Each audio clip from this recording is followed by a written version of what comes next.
ഇന്ന് നമ്മൾ തയ്യാറാക്കുന്നത് നല്ല രുചിയുള്ള ഒരു അടിപൊളി സ്വീറ്റാണ് കേട്ടോ. ഇതിനായിട്ട് ഒരു പാനിലേക്ക് 1.5 കപ്പ് പൊടിച്ച ശർക്കരയാണ് ഇട്ട് കൊടുക്കുന്നത്. കൂടെ തന്നെ 1/2 കപ്പ് വെള്ളം കൂടെ ഒഴിച്ചെടുക്കാം. ഇനിതാ നമ്മുടെ ശർക്കരയൊക്കെ നല്ലപോലെ ഒന്ന് അലിഞ്ഞു വരട്ടെ. പെട്ടെന്ന് തന്നെ ആയിക്കിട്ടു കേട്ടോ, ഒത്തിരി സമയമൊന്നും എടുക്കില്ല. ദാ ഈ ഒരു ഭാഗമായ മതിയെ. ഇനി നമുക്ക് ഫ്ലെയിം ഓഫ് ചെയ്യാം, എന്നിട്ടിത് തണുക്കാനായിട്ടൊന്ന് മാറ്റി വയ്ക്കാം. ഇനി നമുക്ക് അടുത്തതായിട്ട് എടുക്കേണ്ടത് 1/2 കപ്പ് ചൗരിയാണ്. ഇത് നമുക്ക് ഒരു പാത്രത്തിലേക്ക് ഇട്ട് കൊടുക്കാം. ഇനി നമുക്ക് ഈ ചൗരിയൊക്കെ നല്ലപോലെ ഒന്ന് കഴുകിയെടുത്ത ശേഷം അരമണിക്കൂർ നേരം വെള്ളത്തിലൊന്ന് കുതിരാനായിട്ട് മാറ്റി വയ്ക്കാം. അരമണിക്കൂറൊക്കെ കഴിഞ്ഞാൽ നമുക്കിതെടുത്തിട്ട് നല്ലപോലെ ഒന്ന് വേവിച്ചിട്ട് എടുക്കാം. അതിനായിട്ട് ഒരു കടായിലേക്ക് ഇത് ഒഴിച്ചു കൊടുക്കാം. ഇതാ കണ്ടില്ലേ, ഇപ്പം തന്നെ നമ്മുടെ ചൗരിയിൽ കുറച്ച് വെള്ളമില്ലേ. ഇനി ഇതിലേക്ക് 1 കപ്പ് വെള്ളം കൂടെ ചേർത്തിട്ടാണ് നമ്മളിത് വേവിച്ചെടുക്കണത്. നമ്മൾ ഈ ഒഴിച്ചു കൊടുക്കുന്ന വെള്ളത്തിന് അങ്ങനെ പ്രത്യേകിച്ച് അളവൊന്നുമില്ല കേട്ടോ. നമ്മുടെ ചൗരിയൊക്കെ നമുക്ക് നല്ലപോലെ വെന്ത് കിട്ടാനായിട്ട് പാകത്തിനുള്ള വെള്ളമാണ് നമ്മൾ ചേർക്കേണ്ടത്. 10 മിനിറ്റ് തന്നെ മതിയാകുമേ. അപ്പോഴേക്കും തന്നെ നമ്മുടെ ചൗരിയൊക്കെ നന്നായി തന്നെ വെന്തിട്ടുണ്ടാവും. ഇതുപോലെ. ഇനി ഇതിലേക്ക് 2 കപ്പ് പശുവിൻ പാലാണ് കേട്ടോ ഒഴിച്ചു കൊടുക്കുന്നത്. ഇനി ഇതെല്ലാം കൂടെ നന്നായിട്ടൊന്ന് യോജിപ്പിച്ച് കൊടുക്കാം. നമ്മളിവിടെ തയ്യാറാക്കുന്നത് നല്ല രുചിയുള്ള പായസമാണ്. ഇനി നമ്മുടെ പാലൊക്കെ ചെറുതായിട്ടൊന്ന് കുറുകി വരട്ടെ. ഈ സമയം നമുക്ക് നമ്മുടെ ഈ ഒരു പായസത്തിലേക്കുള്ള താമരവിത്താണ് എടുക്കേണ്ടത്. ഇത് 1.25 കപ്പാണുള്ളത്. ഇനി ഇത് നമുക്ക് നല്ലപോലെ ഒന്ന് റോസ്റ്റ് ചെയ്തിട്ട് എടുക്കാം. ഈ സമയം ലോ ടു മീഡിയം ഫ്ലെയിമിൽ വെക്കാനായിട്ട് മറന്നു പോകല്ലേ. ഒത്തിരി ആരോഗ്യ ഗുണങ്ങളുണ്ട് കേട്ടോ നമ്മുടെ ഈ ഒരു താമരവിത്തിന്. ഇത് നമ്മുടെ ഡയറ്റിൽ ഉൾപ്പെടുത്തുന്നത് ഒരുപാട് നല്ലതാണ്. ഇത് നമുക്ക് ഓൺലൈനായിട്ടും അതുപോലെ തന്നെ മിക്ക കടകളിലും വാങ്ങിക്കാനായിട്ട് കിട്ടുമേ. ഇപ്പോൾ നമ്മുടെയൊക്കെ എല്ലാവരുടെ വീട്ടിലും എപ്പോഴും ഒന്നും താമരവിത്ത് ഉണ്ടാവണമെന്നില്ലല്ലോ. ഇല്ലെങ്കിലും സാരമില്ല, ഇത് ചേർക്കാതെ ചൗരി മാത്രം ചേർത്തിട്ട് നമ്മുടെ ഈ ഒരു പായസം തയ്യാറാക്കിയാലും കഴിക്കാനായിട്ട് നല്ല രുചി തന്നെ ഉണ്ടാവും. ഈ ഒരു പാകമായ മതിയെ. ഇനി നമുക്ക് ഫ്ലെയിം ഓഫ് ചെയ്യാം. ഇനി ഇതിൽ നിന്നും 1/4 ഭാഗം നമുക്ക് കുറച്ച് വെള്ളത്തിലേക്ക് ഇട്ട് കൊടുക്കാം. കുറച്ച് ഇതുപോലെ ഒന്ന് മാറ്റി വെക്കണേ.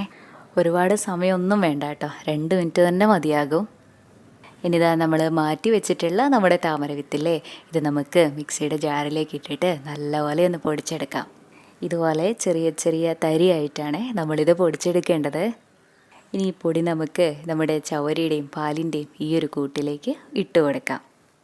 കൂടെ തന്നെ നമ്മൾ വെള്ളത്തിൽ കുതിരാനായിട്ട് മാറ്റി വെച്ചിട്ടുണ്ടായിരുന്ന നമ്മുടെ താമരവിത്തില്ലേ, അതും കൂടെ ചേർക്കാം.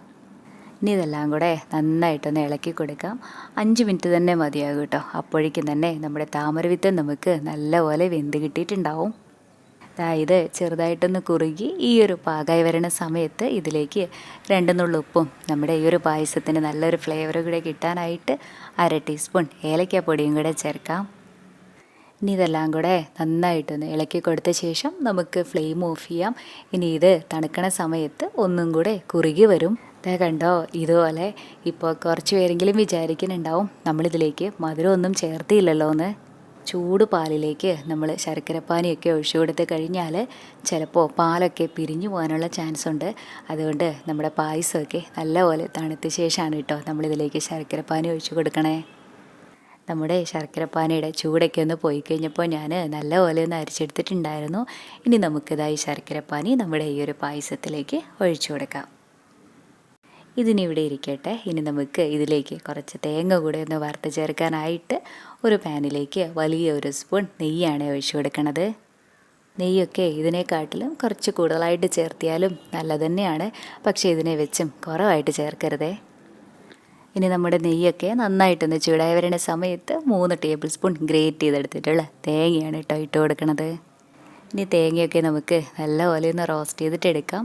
തേങ്ങ മാത്രമല്ല കേട്ടോ, നമുക്ക് ഈ സമയം അണ്ടിപ്പരിപ്പോ മുന്തിരിയോ ഒക്കെ ചേർക്കാവേ. ഞാൻ പക്ഷേ ഇപ്പോൾ ചേർക്കണില്ല. നമ്മുടെ ഈ ഒരു തേങ്ങ മാത്രം ചേർത്തിട്ടും നമ്മുടെ ഈ ഒരു പായസം തയ്യാറാക്കിയാലും കഴിക്കാനായിട്ട് നല്ല രുചി തന്നെ ഉണ്ടാവും. എല്ലാവർക്കും ഒരുപാട് ഇഷ്ടമാവും. നമ്മുടെ ചാനലിൽ വെറൈറ്റി ആയിട്ടുള്ള കുറേ നല്ല റെസിപ്പീസൊക്കെ ഉണ്ട്. കണ്ടിട്ടില്ലെങ്കിൽ ഒന്ന് കണ്ടു നോക്കണേ. അതുപോലെ നമ്മുടെ ഈ ചാനൽ ആദ്യമായിട്ടാണ് കാണണതെങ്കിൽ സബ്സ്ക്രൈബ് ചെയ്യാനും മറക്കല്ലേ. ഈ ഒരു പാകമായ മതിയെ. ഇനി നമുക്ക് നമ്മുടെ ഈ തേങ്ങയൊക്കെ നമ്മുടെ പായസത്തിലേക്ക് ഒഴിച്ചു കൊടുക്കാം. ഇനി ഇതാ നമ്മുടെ പായസത്തിന് ചെറിയൊരു മഞ്ഞ കളറും കൂടെ കിട്ടാനായിട്ട് കുറച്ച് കുങ്കുമപ്പൂവ് പാലിൽ കലർത്തിയതും കൂടെ ഒഴിച്ചു കൊടുക്കുന്നുണ്ട്. ഇത് കളറിന് വേണ്ടി മാത്രം ചേർത്തതേ ഉള്ളൂ കേട്ടോ, നിർബന്ധമൊന്നുമില്ല. ഇഷ്ടമില്ലെങ്കിൽ ഒഴിവാക്കിക്കോളൂ. ദാ ഇത്രേ ഉള്ളൂ നമ്മുടെ താമര വിത്തും ചൗരും ചേർന്നിട്ടുള്ള ഈ ഒരു പായസം. കാണാനായിട്ടൊരു ഭംഗിക്ക് വേണ്ടിയിട്ട് ഇതിന് മുകളിലായിട്ട് കുറച്ച് പിസ്ത ചോപ്പ് ചെയ്തതും കൂടെ ഇട്ട് കൊടുത്തിട്ടുള്ളതാണ് കേട്ടോ. ഇത് കുടിക്കാനായിട്ട് അടിപൊളി ടേസ്റ്റാണ്. ഇഷ്ടമായി കഴിഞ്ഞാൽ ഒരു തവണയിലും ഇങ്ങനെയൊന്ന് തയ്യാറാക്കി നോക്കണേ. എന്നിട്ട് അഭിപ്രായം പറയാനും മറക്കല്ലേ. താങ്ക്